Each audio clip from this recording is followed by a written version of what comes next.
வணக்கம். கீழப்பெண்ணாத்தூர் அருகே இயற்கை வளங்களை அளிக்கும் நிலையில் மலையை சுரண்டி மணல் கடத்தி வரும் கும்பலை கண்டறிந்து கைது செய்ய வேண்டுமென சமூக ஆர்வலர்கள் மற்றும் பொதுமக்கள் கோரிக்கை விடுத்து வருகின்றார்கள். திருவண்ணாமலை மாவட்டம் கீழப்பெண்ணாத்தூர் வட்டம் சோமாஸ்படி அருகே அரியாங்குப்பம் கிராமத்தில் இயற்கை வளங்களை அளிக்கும் நிலையில் அப்பகுதியில் உள்ள மலைகளை சுரண்டி மணலை திருடிக் கொண்டிருக்கிறார்கள். இந்த மணல் திருட்டை ஒழிக்க வேண்டுமென சமூக ஆர்வலர்கள் மற்றும் பொதுமக்கள் கோரிக்கை விடுத்துள்ளனர். தமிழக முதல்வர் மு.க.ஸ்டாலின் அவர்கள் மரங்களை நட்டு இயற்கை வளத்தை வளர்க்க வேண்டும் என்ற குறிக்கோளில் தமிழகம் முழுவதும் பல்வேறு மரக்கன்றுகளை நட்டு வருகின்றார்கள். இந்த நிலையில் திருவண்ணாமலை மாவட்டத்தில் பொதுப்பணித்துறை அமைச்சராக உள்ள வேலு அவர்கள் இயற்கை வளம் பெருக வேண்டும் என்று தமிழக முதலமைச்சரின் கொள்கையை நாம் கடைபிடிக்க வேண்டுமெனவும் திருவண்ணாமலை மாவட்டத்தில் பல்வேறு இடங்களில் பண்ணை மர விதைகளை நட்டு வருகின்றார்கள். இந்த நிலையில் சோமாசுபடி அருகே அரியாங்குப்பம் கிராமத்தில் சுற்றுவட்டார பகுதியில் மலையை சுரண்டி மணலை கடத்தி வருகின்றார்கள். இதனை கண்டுகொள்ளாத மாவட்ட நிர்வாகம், வட்டார நிர்வாகம் மற்றும் காவல்துறையினர் இயற்கையை அளிக்கும் நிலையில் மலைகளை சுரண்டி மணலை கொள்ளையடிப்பவர்களை மாவட்ட நிர்வாகம் கண்டறிந்து அவர்கள் மீது வழக்கு பதிவு செய்ய வேண்டும் எனவும், மணலை கொள்ளையடிக்கும் வாகனங்களை பறிமுதல் செய்து அவர்களுக்கு நீதிமன்றத்தில் நிறுத்தி இயற்கை வளங்களை அளித்து வரும் இவர்கள் மீது குண்டர் சட்டம் பாய வேண்டும் எனவும் அப்பகுதியில் உள்ள சமூக ஆர்வலர்கள் மற்றும் பொதுமக்கள் கோரிக்கை விடுத்து வருகின்றார்கள். தமிழக முதல்வர் மரங்களை நட்டு இயற்கையை வளமாக மாற்ற வேண்டும் என மரக்கன்றுகளை நடுவதற்காக உத்தரவிட்டிருக்கிறார்கள்.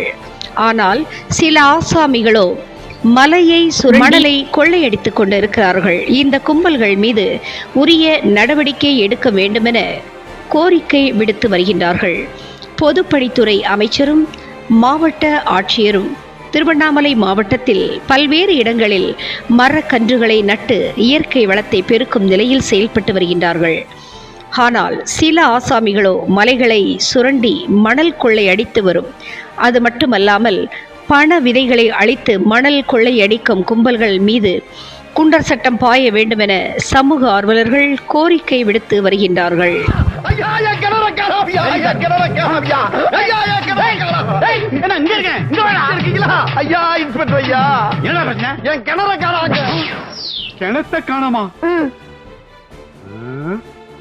தெளிவா சொல்லு, கிணத்த காணமா இல்ல கிணத்து பக்கத்துல இருந்தா பம்பு செட்ட காணமா? சத்தியமா கிணத்தை தான் காணாம். மரியாதையா வந்து கண்டுபிடிச்சு கொடுங்க, இல்லனா எல்லாரும் உள்ள வச்சிருவேன். வாங்க வேமா வாங்க வாங்க வாங்க வாங்கயா. Stop stop stop stop sir. இதான் சார் ஸ்பாட். வாங்க வாங்க வாங்க சார். இங்கதான் சார் இருந்துச்சு வட்ட கிணறு சார், வட்ட கிணறு. அது வட்டாத கிணறு 80 அடி ஆழத்துல இருந்துச்சு சார். இங்கதான் சார் படிக்கட்டு இருந்துச்சு. அதை எடுத்துட்டு பனை மரத்தை ஓட்டிட்டு போயிருக்காங்க சார். இந்த ஏரியாவிலே வட்டாத கிணறு என் கிணறு தான் சார். இந்த கிணறை வச்சு நான் என்னென்ன விளைய வச்சு தெரியுமா? இந்த பக்கம் 500 தென்னை, இந்த பக்கம் 500 வாழை, நடுவுல ஒரு 1000 அடி நீளத்துக்கு வாய்க்கா, இந்த பக்கம் 500 கொய்யா மரம் சார். அம்புட்டி ஆட்டையை போட்டு போயிட்டாங்க சார். சரி அதுக்கு போனாலும் பரவாயில்ல, கிணத்த ஆட்டையை போட்டு வகுத்துல அடிச்சுட்டு போயிட்டாங்களே.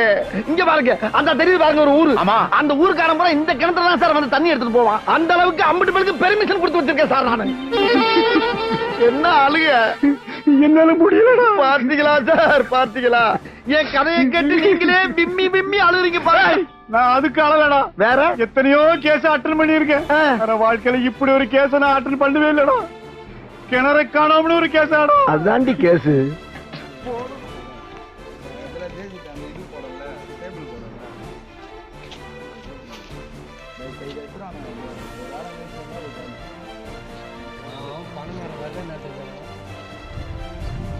சரி சரி ஓகே.